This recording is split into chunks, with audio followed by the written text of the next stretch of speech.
வணக்கம். ஆகாஷவாணி.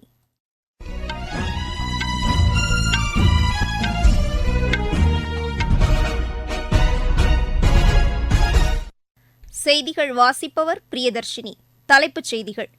மக்களவைக்கான 7வது கட்ட தேர்தல் ஏற்பாடுகள் முழுவீச்சில் மேற்கொள்ளப்பட்டு வருவதாக தேர்தல் ஆணையம் தெரிவித்துள்ளது. தில்லி முன்னாள் துணை முதலமைச்சர் திரு மணீஷ் சிசோதியாவின் நீதிமன்ற காவலை ஜூலை மாதம் 6ஆம் தேதி வரை நீட்டித்து தில்லி நீதிமன்றம் உத்தரவிட்டுள்ளது. ஜம்மு காஷ்மீரில் இன்று நேரிட்ட சாலை விபத்தில் 20 பேர் உயிரிழந்தனர். இஸ்ரேல் காசா மோதல் விவகாரத்தில் சர்வதேச மனிதாபிமான சட்டத்திற்கு மதிப்பளிக்க வேண்டும் என்று மத்திய அரசு தெரிவித்துள்ளது. ஒலிம்பிக் தகுதிச்சுற்று குத்துச்சண்டை போட்டியில் இந்தியாவின் சஞ்சீத் குமார் மற்றும் ஜாஸ்மின் லம்போரியா காலிறுதிக்கு முந்தைய சுற்றுக்கு முன்னேறியுள்ளனர். இனி விரிவான செய்திகள்.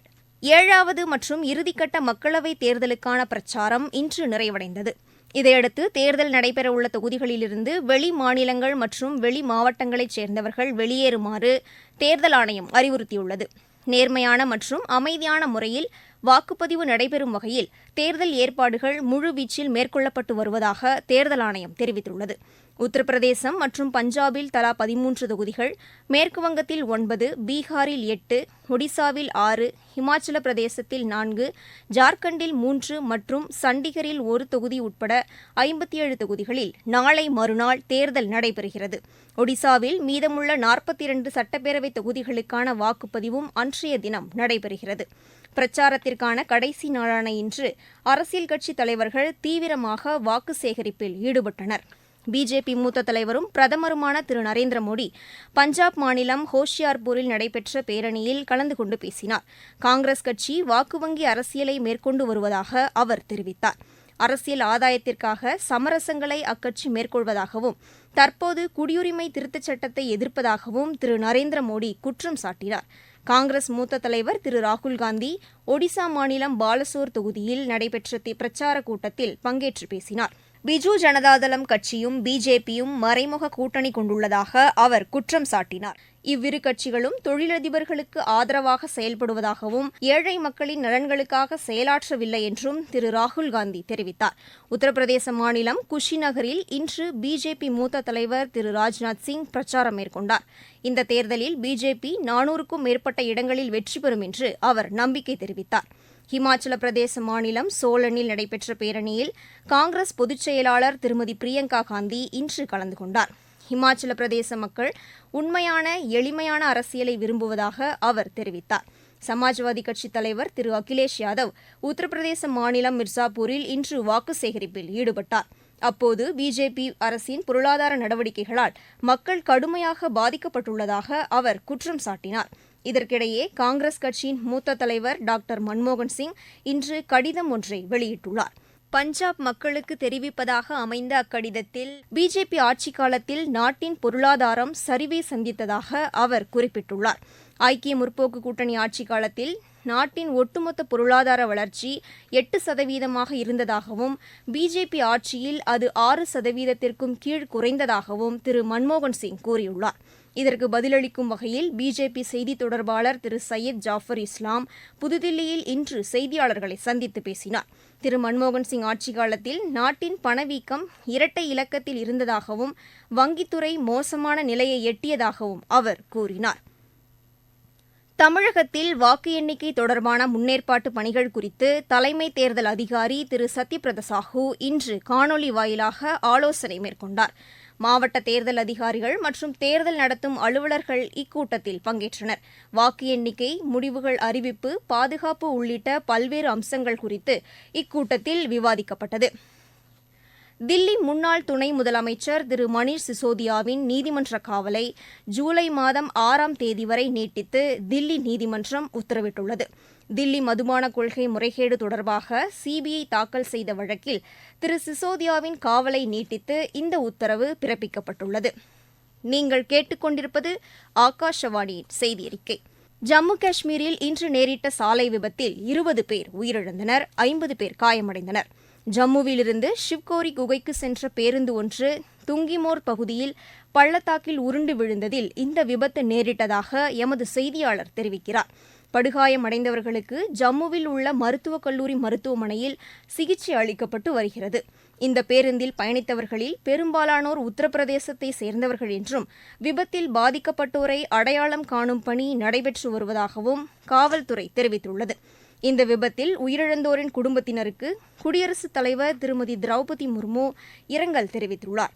இந்த விபத்தில் காயமடைந்தவர்கள் விரைவில் குணமடைய தாம் பிரார்த்திப்பதாக அவர் கூறியுள்ளார். பிரதமர் திரு நரேந்திர மோடி மற்றும் ஜம்மு காஷ்மீர் துணைநிலை ஆளுநர் திரு மனோஜ் சின்ஹா ஆகியோரும் விபத்தில் உயிரிழந்தோரின் குடும்பத்தினருக்கு ஆழ்ந்த இரங்கலை தெரிவித்துள்ளனர். காசா எகிப்து எல்லையில் உள்ள வழித்தடத்தை முழுமையாக கட்டுப்பாட்டுக்குள் கொண்டு வந்துள்ளதாக இஸ்ரேல் பாதுகாப்பு படை தெரிவித்துள்ளது.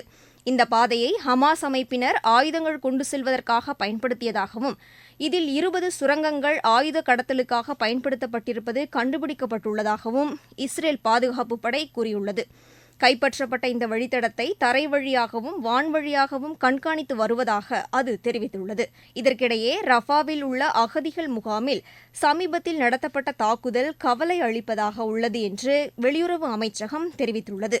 புதுதில்லியில் இன்று செய்தியாளர்களிடம் பேசிய வெளியுறவு அமைச்சகத்தின் செய்தி தொடர்பாளர் திரு ரந்தீர் ஜெய்ஸ்வால் இந்த விவகாரத்தில் சர்வதேச மனிதாபிமான சட்டத்திற்கு மதிப்பளிக்க வேண்டும் என்று கேட்டுக் கொண்டார். இந்த துயரச் சம்பவம் தொடர்பாக விசாரணை நடத்த இஸ்ரேல் அரசு உத்தரவிட்டிருப்பதையும் திரு ரந்தீர் ஜெய்ஸ்வால் சுட்டிக்காட்டியுள்ளார். ஒடிசா மாநிலம் பூரி ஜெகநாதர் ஆலயத்தில் நடைபெற்ற சந்தன் யாத்திரை நிகழ்ச்சியின் போது நேரிட்ட பட்டாசு வெடிவிபத்தில் ஒருவர் உயிரிழந்தார், 23 பேர் காயமடைந்தனர். நரேந்திர புஷ்கர்னி ஆற்றங்கரையோரம் நேரிட்ட இந்த வெடிவிபத்தில் பாதிக்கப்பட்டோரின் குடும்பத்தினருக்கு குடியரசு துணைத் தலைவர் திரு ஜெகதீப் தன்கர் இரங்கல் தெரிவித்துள்ளார். இந்த விபத்தில் காயமடைந்தவர்கள் விரைவில் குணமடைய தாம் பிரார்த்திப்பதாக அவர் கூறியுள்ளார்.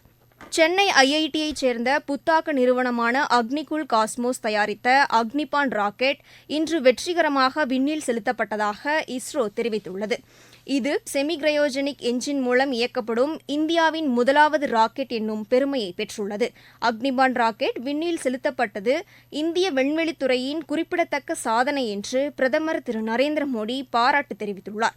இது தொடர்பாக அவர் வெளியிட்டுள்ள சமூக வலைதள பதிவில் இளையோரின் சக்திக்கான இது ஒரு சான்றாக விளங்குகிறது என்று குறிப்பிட்டுள்ளார்.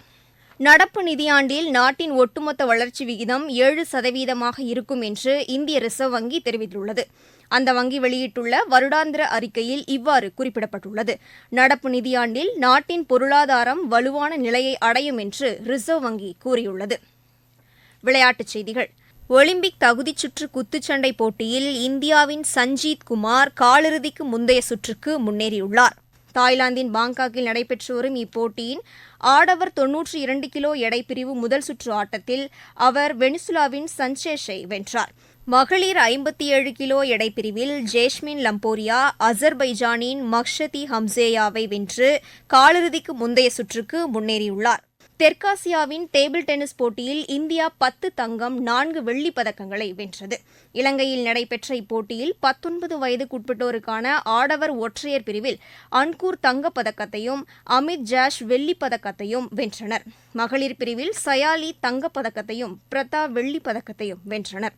ஆடவர் இரட்டையர் பிரிவில் அங்கூர் அமித் இணையும், மகளிர் இரட்டையர் பிரிவில் தனிஷா ரிஷா இணையும், கலப்பு இரட்டையர் பிரிவில் அங்கூர் பிரதா இணையும் தங்கப்பதக்கம் வென்றது. 15 வயதுக்குட்பட்டோருக்கான ஆடவர் ஒற்றையர் பிரிவில் சோகம் தங்கப்பதக்கத்தையும் சர்தக் வெள்ளிப் பதக்கத்தையும், மகளிர் ஒற்றையர் பிரிவில் சிண்ட்ரலா தாஸ் தங்கப்பதக்கத்தையும் திவ்யான்ஷி வெள்ளிப் பதக்கத்தையும் வென்றனர். ஆடவர் மகளிர் மற்றும் கலப்பு இரட்டையர் பிரிவுகளிலும் இந்தியா தங்கப்பதக்கம் வென்றது. சிங்கப்பூர் ஓபன் பேட்மிண்டன் போட்டியில் இந்தியாவின் த்ரிஷா ஜோலி காயத்ரி கோபிச்சந்த் இணை காலிறுதிக்கு முன்னேறியுள்ளது. 2020 கிரிக்கெட் போட்டிகளுக்கான சர்வதேச தரவரிசை பட்டியலில் இந்தியா முதலிடத்தில் நீடிக்கிறது. மீண்டும் தலைப்புச் செய்திகள். மக்களவைக்கான 7வது கட்ட தேர்தல் ஏற்பாடுகள் முழுவீச்சில் மேற்கொள்ளப்பட்டு வருவதாக தேர்தல் ஆணையம் தெரிவித்துள்ளது. தில்லி முன்னாள் துணை முதலமைச்சர் திரு மணீஷ் சிசோதியாவின் நீதிமன்ற காவலை ஜூலை மாதம் 6ஆம் தேதி வரை நீட்டித்து தில்லி நீதிமன்றம் உத்தரவிட்டுள்ளது. ஜம்மு காஷ்மீரில் இன்று நேரிட்ட சாலை விபத்தில் 20 பேர் உயிரிழந்தனர். இஸ்ரேல் காசா மோதல் விவகாரத்தில் சர்வதேச மனிதாபிமான சட்டத்திற்கு மதிப்பளிக்க வேண்டும் என்று மத்திய அரசு தெரிவித்துள்ளது. ஒலிம்பிக் தகுதிச் சுற்று குத்துச்சண்டை போட்டியில் இந்தியாவின் சஞ்சீத் குமார் மற்றும் ஜாஸ்மின் லம்போரியா காலிறுதிக்கு முந்தைய சுற்றுக்கு முன்னேறியுள்ளனர். செய்தியறிக்கை நிறைவு பெற்றது.